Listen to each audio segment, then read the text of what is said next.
Hello, welcome to the COVID update. I'm Terry Rosell, Flanagan Chair at the Center for Practical Bioethics.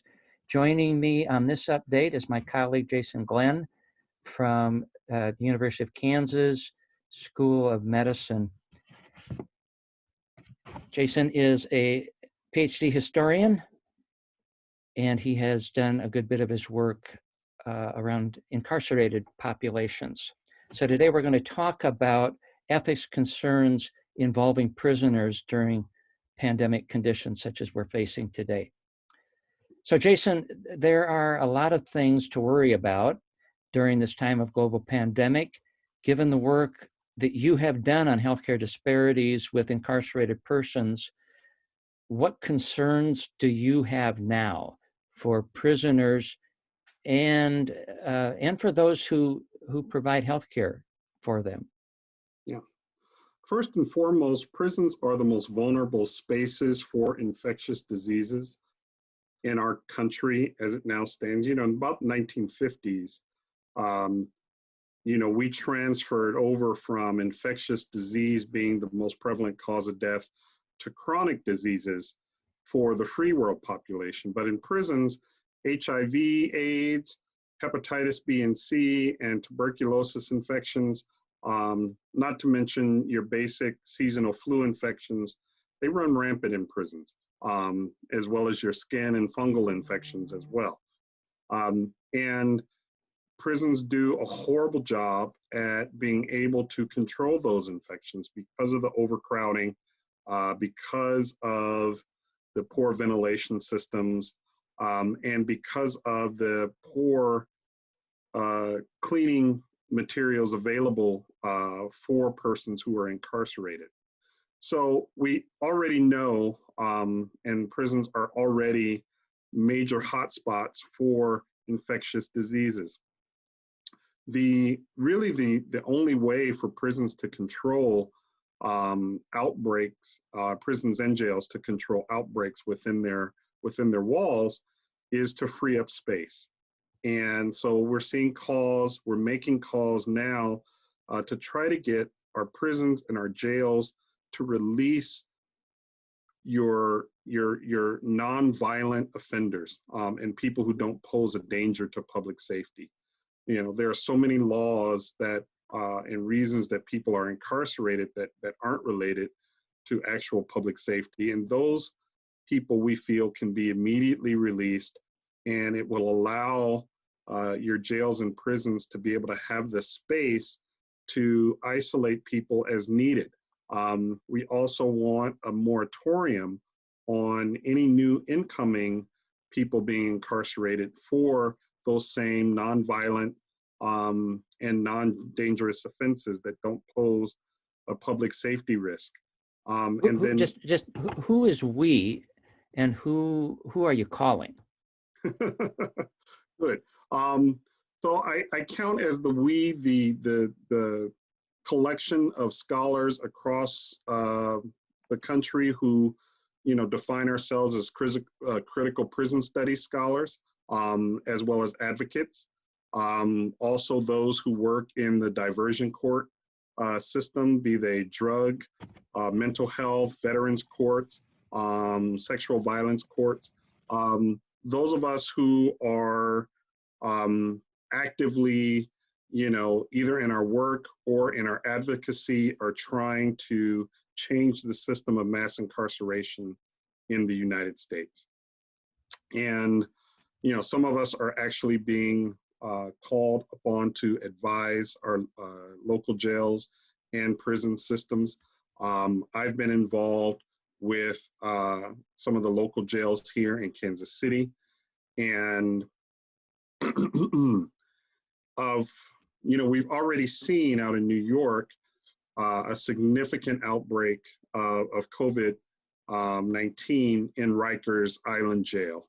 And one of the biggest concerns is that once you have an outbreak within a jail or prison, then it becomes extremely difficult to, one, either release those who don't pose a risk to public safety because they've been exposed, and if there is someone that commits an act that does require, or that does, a person that does pose a risk to public safety, it becomes, an issue of sending them into an environment that can cause great harm and possibly even death. And what are the ethics around that? So our jails and prisons have a finite time between when they see their first infection, and what they can do to be able to handle it if and when that happens. And then also implementing policies where you're screening all your correctional staff daily that come in, and providing them the proper protective equipment such that they can't possibly transmit the virus to any of the population that's there. So those are our main concerns. Is there any prison or prison system that's doing it right, in your opinion, right now?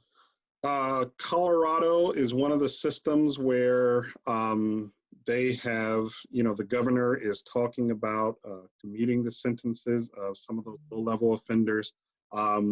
There's a few states that are, trying to get on top of this, particularly seeing like how bad it can go in New York when you don't get on top of it right away. So we're just trying to advocate for as many of our, correctional administrators, across the country as possible to take a hard look at your population, and those who are both elderly and don't pose a risk to public safety, and those who are incarcerated on low-level offenses who also don't pose a risk to public safety. Get them out and free up some space where you're able to isolate people who either come in and you feel may be a danger to the rest of the population, or if there are others who become for some reason become sick that you did not detect them when you first admitted them. Are those in solitary confinement some of the safest people in America right now, or not them either? I know some of us feel like we're in solitary confinement just by social distancing, but what about those thousands of prisoners who are sitting all alone? Yeah, we in ideal situation, solitary confinement should be a virus-free environment, that there should be relatively low risk. However, the way that a lot of our jails and prisons are run, solitary confinement is not a completely hermetically enclosed space. There's interchange with the delivery of food, also of bodily fluids. As a globally recognized form of torture, the way that it impacts people who are in solitary confinement for long terms, sometimes they start using bodily fluids in ways of, just trying to get the attention of people on the outside. And that can be a matter of urine and fecal materials going under the door. And sometimes they flow into other cells because, like I said, the environment is not hermetically sealed. I think the main thing is there's a difference between, isolating people where they are apart a certain distance, and you can be in a cell and you can still communicate, with your fellow people who are incarcerated, versus being in a solitary confinement cell where it becomes very difficult to communicate with anyone else. And that's when you really see all the different, mental health effects that occur from long-term being put in that situation. So, solitary confinement is definitely not the answer. It's really just a spacing out. And you need to think about spacing out during meal times, as well as spacing out in the recreational areas in your jails and prisons. Historically, what do we learn from pandemic, plague, contagion for incarcerated populations? Historically, they suffer the worst. You know, all of, you know, historically, all of the most vulnerable people end up suffering the worst. And also historically, they've been used as research material in times of, not only in times of crises, but yeah, they've been used as research material in trying to look for a cure. We saw the reports that prison labor was being put to the service of sewing face masks. And of course, prison labor has a long and storied history in the United States. And it's not one that's compensated fairly compared to free world labor. Prisoners make, on average, less than 50 cents per hour for their labor. And sometimes, you know, prisons and jails have ways of, you know, if not outright compelling people to do so, but they are put in a situation where their consent is coerced in the sense that they need those monies and often rely on those monies to be able to purchase, you know, basic toiletries and the kinds of, you know, soap for the shower and things like that, right? That's an additional concern that we have, is making sure that hygiene products, which traditional jails and prisons make people who are incarcerated pay for out of their commissary accounts, those products need to be distributed free of charge, and need to be widely distributed throughout the population. So speaking of monies, there's a $2.2 trillion stimulus package that's just been approved by Congress. Do you think it likely that any of those funds would flow to prison systems so as to enable greater resources to do the sort of things that you think are necessary to keep this from being a major disaster within our prisons? I haven't had a chance to look at the entire bill yet, but from what I've seen, if any goes to jail and prisons, it would be indirectly through or from those prison systems that have contracts with academic health centers, or with any other health provider that was eligible for any of the funding in the relief package. But I haven't seen any mention of direct funding to jails and prisons in the bill. So you're talking about some things that you are doing and some of your colleagues are doing. I was going to ask whether this is a sort of situation of pure moral distress, that we know that there's something wrong, that something ought to be done differently than what is being done, but we're powerless to do so. It sounds to me like you don't feel powerless, that you are doing something. It's not just moral distress for you.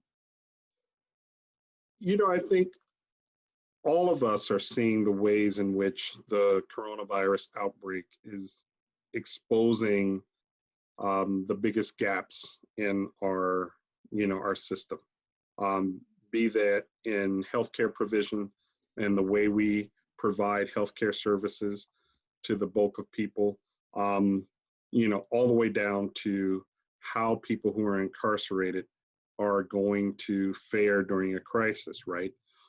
It's interesting that people who are incarcerated are amongst the only populations that have a sort of court order guaranteed right to health care. However, they are also the population that has historically gotten the lowest quality health care,